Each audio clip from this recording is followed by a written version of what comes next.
Hey, what's up, y'all? What's going on? This trail right here, crescendo. Welcome back to Poetic Paradox, man. We was excited about it. First kind of like real episode. We just a little excited. A little excited. We got a good topic coming at y'all today. A lot of discussion. So let's get into it. Let's get the music and then all right. So the topic for today is: do you think black people are at the bottom of the totem pole in society? This topic came about me and my homie back at work. He just brought it up to me. He was feeling kind of down. Black History Month just passed. He said he was thinking about it this whole month. He was saying uh, with all of the killings and things like that, cops just jamming people up for no reason. And he said, he felt like nothing changed. And I feel what he's saying right here because around here we just recently had somebody that they got killed by the cops and shit around here. So I feel what he's saying about the violence and shit. It won't stop. But that is one aspect of it. But where I think it is, I think it lies on us, right? Honestly, because we are making some progress. We have an African American in the office right now. He's the president of the United States. So we had to be making some type of progress if we got things like that going on. And but other than that, the way we are viewed as a people, it's all on us because we value the wrong things. I think as a society, as an African American society. Feeding off what you said about our fault, we got Yo Weez, our homie Lou, Yo Weez. He commented on, and this what he said. He said, "Yeah, sadly because of the way media portrays us, also the way some in our generation carry themselves. So when the media reports stuff and people see how youngsters carry themselves, it's like, oh, the news and society was right about them." And we got Ryan and Keisha here. They're about to give us their opinions on where they think the African Americans stand in the national society totem pole. I think that if you think a certain way, that's the image you're gonna portray yourself. So when you think that you're at the bottom of a totem pole, that's the image you're gonna put out there. You don't always gotta go around looking like you thugging or whatever like that. You can walk around looking like you're intelligent young men and young women. And if you don't want to put the image off, then you're gonna look the other way. White people from other societies gonna look at you that way and treat you that way because they don't know. So how can you blame them for something they don't really know about? They're only looking at what you put out. So what you're saying is you think it's more on us than it is on other people. I think that we stuck in this mindset that everybody is against our race. We gotta fight all the time. That they owe us something. But we owe it to ourselves to be better. Yeah. If you don't want to be better, then you can't complain. There's nothing changing and being better for you. Church. How you feel, Peter? I don't believe that we're at the bottom, but I do believe that we're close to it. Because pretty much what Ryan was saying is like, we feel like we feel like that other people owe us something. That we deserve everything that has to be, we deserve everything. And it's like we don't have to work hard for anything. We always have to be in the limelight. We have to have, particular things just because of African American history. Yeah. And like you feel like we have to make up for lost time or something. Yeah. And I just feel like pretty much that's just bullshit. to be honest, like that's the truth. It's like everybody has to work for something. Our ancestors fought hard for a lot of different different changes and stuff to happen. So we're in a different time period. So like we're past that. Even though there's a lot of things that's going on right now that's working against African Americans. But it's like we have to push ourselves to, show that okay, there's something else to us instead of just this one particular image. Mm-hmm. And I remember when we first started talking about this topic, I was thinking about technology, all the social media and things we have to our disposal nowadays. It don't always got to be something used for negative. We use that can be something used to learn more. Poetic paradox. Used to learn. Like I just think about in the 1950s and 60s and stuff like that. If our elders had this type of technology and things to their disposal, yeah, it would be a lot. It would be a lot different. Right? Exactly. It's crazy. Like they had to go out and go to libraries and do research. We don't really got to do too much of that now. We can look that shit up on our phone. And we don't use that stuff to our disposal the right way. Everybody want to Instagram talking, oh, I got this, I got that. But you riding the bus, my nigga, like, like come on, man, let's be real. You got $1,000, but you real rap. Like like last week, me and Control, we went to an interview on King of Prussia. We get on the bus to 123, and I see this John get on the bus with a Gucci bag. Like she had just went to the Gucci store, and I'm just like, I'm so confused. Like you pretty much spending your income taxes on something that's like you're not even going to use from a day-to-day basis. And it's like I think that's another reason why I feel like we're close to the bottom, because we so worried. We're so worried about possessions and labels and stuff, and you don't invest in other things. Yeah, exactly. About being fly instead of just being yourself. And it's like social media is like one of the worst things. I wouldn't say it's the worst thing because like it has helped our society in some other ways, but people use it in such a negative way sometimes to try to portray this image that they're not. When you see the people in person, that's not who they really are. If they put in a certain situation, they're not that person. Right.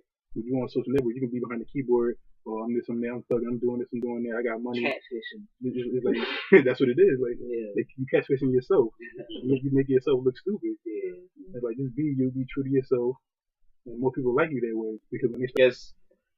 Yes, that's how I feel too. This is what I was telling my homie. We're part of the problem. Like you see stuff, we're portraying this image about ourselves, and it's giving people twerking, money. I'm a thug. All that money on the corners. Not going to cutting school. Things like, I mean, maybe not cutting school. All right, yeah. I guess I don't know because I cut school. I can't say that. I can't say. I can't. Everybody has a moment. I can't say. Hey, this is a legit page. We are good people. But we understand. Well, I mean, I'm not saying yeah. I can't. This is what I'm saying. It's like it's not necessarily cutting school, but it's like the image that you're portraying, and I feel you 100% because if we're trying to promote change and we're talking about change, and we were deprived of education in slave times and all that, and still in segregation a little bit too.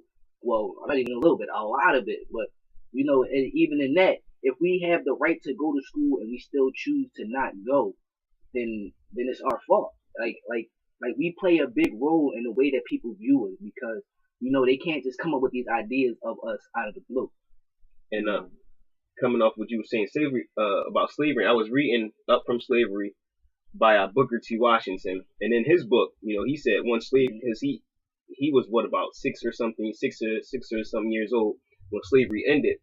And it's basically the same thing. He said once they got their money, all the black people was spending it on things that they didn't eat and spending it on stuff that they were proud of. That they were proud of, and the same thing is happening now. And let's look at these cases where the 2 kids got shot in Florida, like Trayvon with the George Zimmerman, and was it Dunn? That was the guy that killed the kid recently. First, the two things about that. Two things about that. The Trayvon Martin thing, I don't think that was necessarily racist. I think he was an idiot. But it fed off that stereotype. It fed off that stereotype. True. And that was the issue. The stereotype was the issue.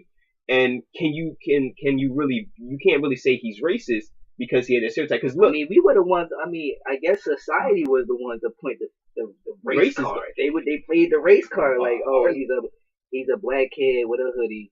He had his hand in his pocket because he was getting some Skittles. A white person gonna assume, oh my God, he's trying to get my money or something like that. But for real, am I racist? Because look, when I go to work at night. I'm on Scepter. I'm in Southwest Philly. Okay, if a couple people come near me while I'm waiting for the bus 9:30 at night, I'm not gonna be like, hey, what's up? How you doing, guy? I'm gonna I'm gonna be a little leery. I'm not saying like I think they're gonna jam me up every single time, but I'm going to start being a little bit more aware. You're going to be a little conscious, but at the same time, you never know what those person's intentions are. Right. If that's walking up to you at 9:30 at night, or they might just be walking past. I'm saying they are walking past. The way that again society is set up, that if you see a group of black people walking towards you, hide your kids, hide your wives, because they coming for something. But no, hey, let me ask y'all: if y'all see me and bro walking up to y'all, what y'all gonna think? What y'all gonna think? Oh, he got dressed, so I mean he might be a thug, or he bald, so I don't know what ball strength is, but he got it because he bald. It's like we just put images on things that like we put titles on things that should just be left alone. Like skin color has nothing to do with the person. That's just the color of their skin. It doesn't matter how light skinned or dark skinned you are. That doesn't determine how you are as a person, or how smart you are, or what you're good at and what you're not good at. Because white man could jump in that movie. White man can't jump. He could jump in that movie, right? Am I wrong or am I right? Right. So to get back to the topic, are black people at the bottom? No, I don't think it's necessary that we're at the bottom. Mm-hmm. I think we can progress, but we're at a point where, in some cases, we're stabbing ourselves in the foot. In some cases, it's the way that people look at us, which is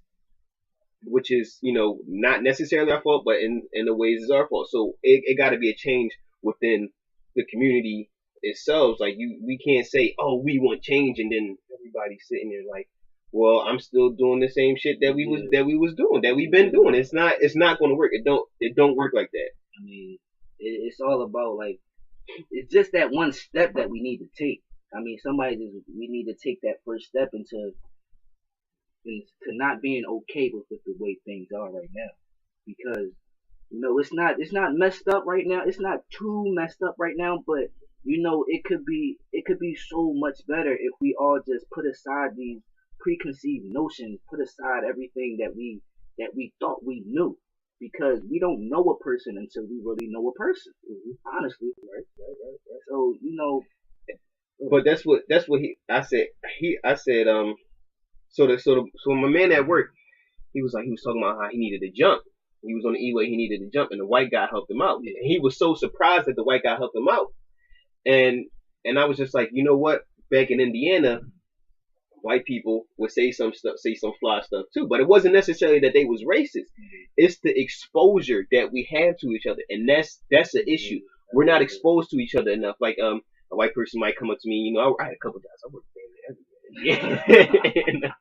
You see this man like Martins everywhere, like. But you talk to them, they're like, oh, you know this stuff, or you listen to this stuff, or you talk like this. I'm like, yeah, but because the image that they see, these people in Indiana, is the image that the media is showing. They're not really seeing what we about for real, and it's not like, and like me and Trell keep saying, we're portraying that same image.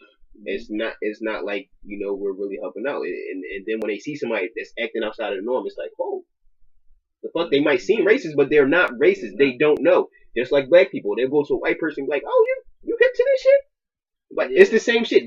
That you might not think that that's racist, but that's kind of it's not racist. It's not racist, but it's kind of like It's stereotyping. Like if you see a white person listening to Gucci Mane, if you see I heard. You hear him listening to that, you like, you heard.